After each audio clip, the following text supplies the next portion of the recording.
السلام عليكم ورحمة الله وبركاته أعزائي المشاهدين داخل مصر وخارج مصر والوطن العربي. اللهم صل وسلم على محمد وآل محمد وأصحاب محمد. بسم الله وبه نستعين. النهاردة هنكمل مسيرتنا إن شاء الله عن موضوع الصافي المصري. المرة اللي فاتت شرحنا عن المزرزر وعلى الكشميري. النهاردة إن شاء الله هنشرح لكم على الدبورة الصفرا برضو، بس هنشرح لكم على إيه؟ على السكري. وان شاء الله اهم حاجه بس اللايك والشير عشان المحتوى يوصل لجميع الناس ويقدروا جواه يستفيدوا منه. ويلا بينا نجيب الصفر.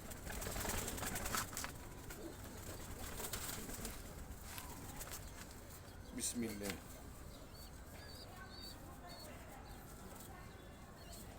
طبعا احنا المره اللي فاتت اتكلمنا عن تكوين الحمام بالنسبه للعظم وبالنسبه للدماغ وبالنسبه للضرايب والجفن، بس برضه هنشرح على السكري. فهو حمامية صافي، دماغه عاملة زي البينج بونج. ده بقى مكلتم، مش هنقول قاطع لأن الضبتين سوا بعض. مش هنقول ايه قاطع، هنقول ايه مكلتم عشان الضبتين فوق بعض. اما لو الضبة عاملة كده والتانية قصيرة راكبة وقاطع يبقى ده ايه قاطع. وهو عبارة عن عظم ما شاء الله زي ما انتم شايفين طالع من النافوخ. دماغه عامله زي كرة البينج بونج. دور بعينيه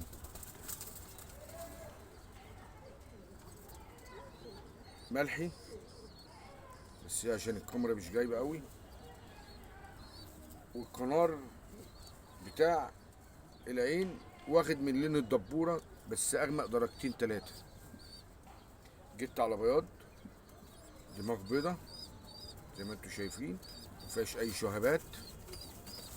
طوله حلو، رجليه قصيره، ضوافره بيضه وعظم ابيض. مش دي قريبه من عينيه. ليه بقى بنقول عليه سكري؟ عشان الرقبه صفرة ودبوره بيضه، دبوره صفرة، دبوره بيضه، دبوره صفرة مفرطه، ما تكونش مقفوله. الفرق ما بين السكري وابو رقبه صفرة ان ده بيبقى ريشه وريشه. تلاقي ايه البياض اكتر من الصفار، بيبقى واخد كام دبوره كده متفرقين عن بعض صفر. اما بيبقى الدبوره صفرة ابو رقبه صفرة بيبقى مقفول. ان شاء الله انا هشرح لكم في الفيديو الجاي. من ميزات الصافي تكوينه. بالنسبه للدماغ بيبقى زي كورة البينج بونج، والعظم بيبقى عظم تخين وعريض من فوق من عند الخنشرة من هنا. وضرايب عينيه بتبقى عراقي. والدبورة رقبة طبعا الفنيار بتاعه بيبقى أصفر بالدبورة الصفرة. وجتته على بياض والدماغ على بياض. وعظام ما شاء الله بيبقى مورق، فرد حمام مورق بيبقى ورا زي قدام، ما يكونش مسندق. وزي ما انتم شايفين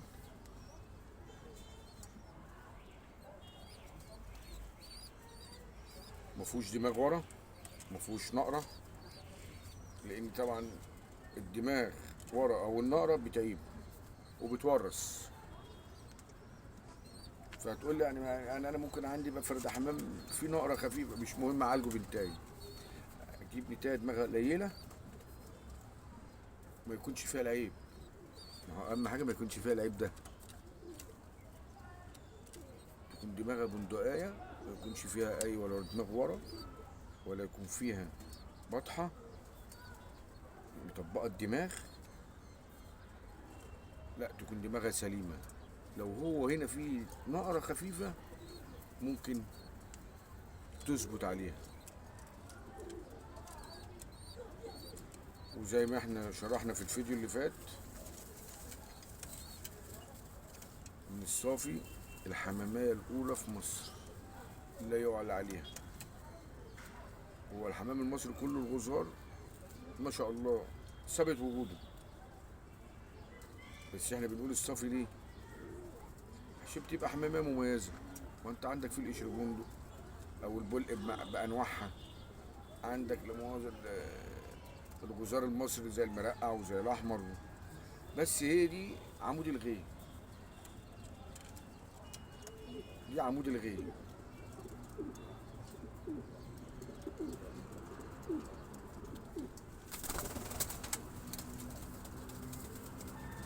ان شاء الله ربنا يقدرنا ونقدم لكم محتوى يقدر يستفيد منه الجيل اللي طالع والاجيال اللي جايه، زي ما احنا استفدنا من الاجيال اللي قبلينا.